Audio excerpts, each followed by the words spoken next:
കേരളമടക്കം 13 സംസ്ഥാനങ്ങളിലേക്കുള്ള നാമനിർദ്ദേശ പത്രികാ സമർപ്പണം ഇന്നു മുതൽ. തെരഞ്ഞെടുപ്പ് വിജ്ഞാപനം പുറപ്പെടുവിച്ചു. കൊല്ലത്തെ LDF സ്ഥാനാർത്ഥി M. മുകേഷ് അല്പസമയത്തിനകം നാമനിർദ്ദേശ പത്രിക സമർപ്പിക്കും. തെരഞ്ഞെടുപ്പ് വിജ്ഞാപനത്തിന് മുൻപ് 2561 ചട്ടലംഘന പരാതികളാണ് തെരഞ്ഞെടുപ്പ് കമ്മീഷന് ലഭിച്ചത്. R. രാധാകൃഷ്ണൻ ഡൽഹിയിൽ നിന്നും, അലക്സറ മുഹമ്മദ് തിരുവനന്തപുരത്തു നിന്നും കൂടുതൽ വിവരങ്ങളുമായി ചേരുന്നു. രാധാകൃഷ്ണൻ, എന്താണ് വിജ്ഞാപനവുമായി ബന്ധപ്പെട്ട നടപടികളുടെ വിശദാംശങ്ങൾ?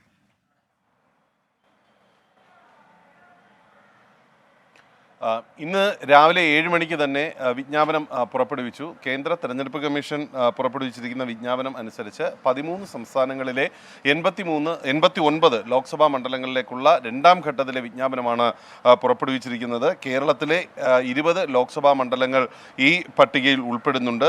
ഇതിൽ നാമനിർദ്ദേശ പത്രിക ഇന്ന് രാവിലെ മുതൽ തന്നെ സമർപ്പിക്കാനായിട്ട് സാധിക്കുന്നു. ഏപ്രിൽ 6 വരെയാണ് ഈ നാമനിർദ്ദേശ പത്രിക സമർപ്പിക്കാനായിട്ടുള്ള സമയപരിധി ഉള്ളത്. ഏപ്രിൽ 8-ന് ഈ പത്രിക പിൻവലിക്കാം. അതിനുശേഷം സൂക്ഷ്മ പരിശോധന അടുത്ത ദിവസം നടക്കും. വോട്ടെടുപ്പ് നടക്കുന്നത് തെരഞ്ഞെടുപ്പ് പ്രചരണത്തിന് സാധ്യമാവുക, പരസ്യ പ്രചരണത്തിന് സാധ്യമാവുക ഏപ്രിൽ 24 വരെയാണ്.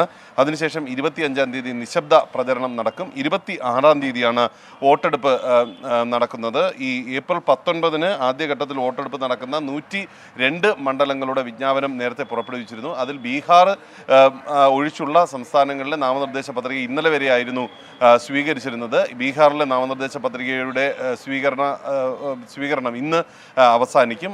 2 ഘട്ടങ്ങളിലെ തെരഞ്ഞെടുപ്പ് വിജ്ഞാപനം, ആകെ 7 ഘട്ടങ്ങളിലെ നടക്കുന്ന തെരഞ്ഞെടുപ്പിന്റെ 2 ഘട്ടങ്ങളിലെ വിജ്ഞാപനമാണ് ഇതിനകം വന്നിരിക്കുന്നത്. ഇതോടുകൂടി തെരഞ്ഞെടുപ്പ് രംഗം ചൂട് പിടിച്ചിരിക്കുകയാണ്. രാഷ്ട്രീയ പാർട്ടികൾ സ്ഥാനാർത്ഥി നിർണയ നടപടികൾ പൂർത്തിയാക്കി തെരഞ്ഞെടുപ്പ് പ്രചരണ രംഗത്ത് സജീവമാകാനാണ് ഇപ്പോൾ തീരുമാനിച്ചിരിക്കുന്നത്. പ്രധാനമന്ത്രി നരേന്ദ്രമോദിയുടെ റാലികളുടെ എണ്ണം വർദ്ധിപ്പിക്കാൻ BJP തീരുമാനിച്ചിട്ടുണ്ട്. കോൺഗ്രസ് രാഹുൽ ഗാന്ധിയെ രാജ്യത്തെ എല്ലാ ഇടങ്ങളിലും രാഹുൽ ഗാന്ധി അടക്കമുള്ള നേതാക്കന്മാരെ എത്തിച്ച് പ്രചരണ രംഗത്ത് കൂടുതൽ സജീവമാകാനാണ് അവരും ശ്രമിക്കുന്നത്. ശരി, അലക്സറ മുഹമ്മദും തിരുവനന്തപുരത്ത് നിന്ന് ചേരുന്നുണ്ട്. അലക്സ്, പ്രധാനപ്പെട്ട സ്ഥാനാർത്ഥികളൊക്കെ ഇന്നു മുതൽ നാമനിർദ്ദേശ പത്രികാ സമർപ്പണത്തിലേക്ക് കടക്കുമോ?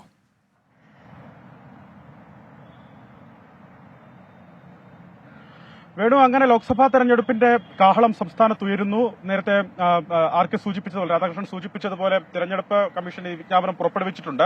ഇതിലേറ്റവും പ്രധാനപ്പെട്ട കാര്യം ഇന്നു രാവിലെ 11 മുതൽ, അതായത് ഈ തെരഞ്ഞെടുപ്പ് വിജ്ഞാപനം പുറപ്പെടുവിച്ചു കഴിഞ്ഞാൽ ആ ദിവസം മുതൽ തന്നെ നാമനിർദ്ദേശ പത്രിക സമർപ്പിച്ചു തുടങ്ങാം. രാവിലെ 11 മുതൽ വൈകുന്നേരം 3 മണി വരെയാണ് നാമനിർദ്ദേശ പത്രിക സമർപ്പിക്കാനുള്ള സമയം ഉള്ളത്.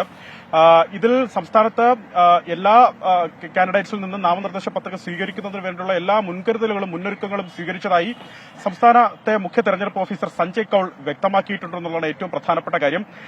നമുക്ക് അറിയാവുന്നതുപോലെ 5 ദിവസമാണ് സ്ഥാനാർത്ഥികൾക്ക് മുന്നിലുള്ളത്. കാരണം അവധി ദിവസങ്ങളുണ്ട്.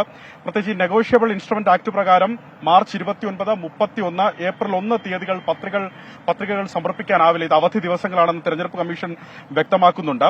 ഈ സൂക്ഷ്മ പരിശോധന ഏപ്രിൽ 5-നാണ് നടക്കുക. ഏപ്രിൽ 8-ന് പത്രികകൾ പിൻവലിക്കാനും സാധിക്കും. നേരത്തെ രാധാകൃഷ്ണൻ സൂചിപ്പിച്ചതുപോലെ ഏപ്രിൽ 8-ന് പിൻവലിക്കാനും സാധിക്കും എന്നുള്ളതാണ്. സംസ്ഥാനത്ത് 20 ലോക്സഭാ മണ്ഡലങ്ങളിലേക്കും ബന്ധപ്പെട്ട റിട്ടേണിംഗ് ഓഫീസർമാർക്ക് മുമ്പാകെ പത്രിക സമർപ്പിക്കാൻ സാധിക്കും.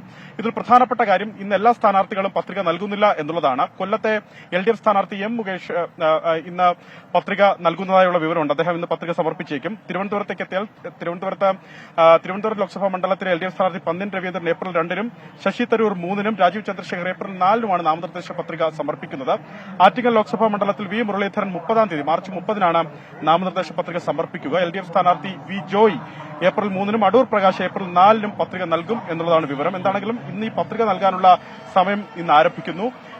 ഈ 4-ാം തീയതി വരെ ഇതിനുള്ള സമയമുണ്ട്. അവസാന തീയതി നാമനിർദ്ദേശ പത്രിക സമർപ്പിക്കേണ്ട അവസാന തീയതി ഏപ്രിൽ 4-ആണ്. പക്ഷേ 5 ദിവസം മാത്രമാണ് സ്ഥാനാർത്ഥികൾക്ക് മുന്നിലുള്ളത്.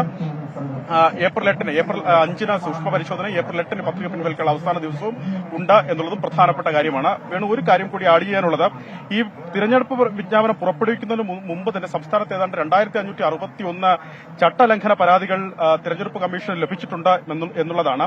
മാതൃകാ പെരുമാറ്റം ചട്ടം ലംഘിച്ചതിനുമായി ബന്ധപ്പെട്ടാണ് ഇത്തരം പരാതികൾ ലഭിച്ചിട്ടുള്ളത്. തെരഞ്ഞെടുപ്പ് പ്രഖ്യാപനം വന്നത് മുതൽ പെരുമാറ്റച്ചട്ടം തിരഞ്ഞെടുപ്പ് ചെലവും സംബന്ധിച്ചാണ് പൊതുജനങ്ങളിൽ നിന്ന് ഇത്തരത്തിൽ പരാതികൾ ലഭിച്ചിട്ടുള്ളത്. ഇത് തെരഞ്ഞെടുപ്പ് കമ്മീഷൻ തയ്യാറാക്കിയിട്ടുള്ള C. വിജിൽ ആപ്പ് മുഖേനയാണ് ഈ പരാതികൾ തെരഞ്ഞെടുപ്പ് കമ്മീഷൻ ലഭിച്ചതും തെരഞ്ഞെടുപ്പ് കമ്മീഷൻ അത് തീർപ്പാക്കിയതായും തെരഞ്ഞെടുപ്പ് കമ്മീഷൻ തന്നെ വ്യക്തമാക്കുന്നുണ്ട്. തെറ്റായ പ്രചാരണ രീതികൾ, സൗജന്യ വാഗ്ദാനങ്ങൾ, അനധികൃതമായും പൊതുസ്ഥലങ്ങളിലും സർക്കാർ സ്ഥലങ്ങളിലുള്ള പ്രചാരണ ബോർഡുകൾ തുടങ്ങി സ്വകാര്യ വ്യക്തികളുടെ അനുമതിയില്ലാതെയുള്ള ചുവരെഴുത്തുകൾ, ബോർഡുകൾ തുടങ്ങിയവയൊക്കെ ഈ പരാതികളുടെ ഇടയിൽ വരുന്നുണ്ട്. ഇതിൽ ഏറ്റവും കൂടുതൽ പരാതി ലഭിച്ചത് തിരുവനന്തപുരം ജില്ലയിലാണ്. ഏതാണ്ട് 806 പരാതികൾ ലഭിച്ചതായാണ് വിവരം.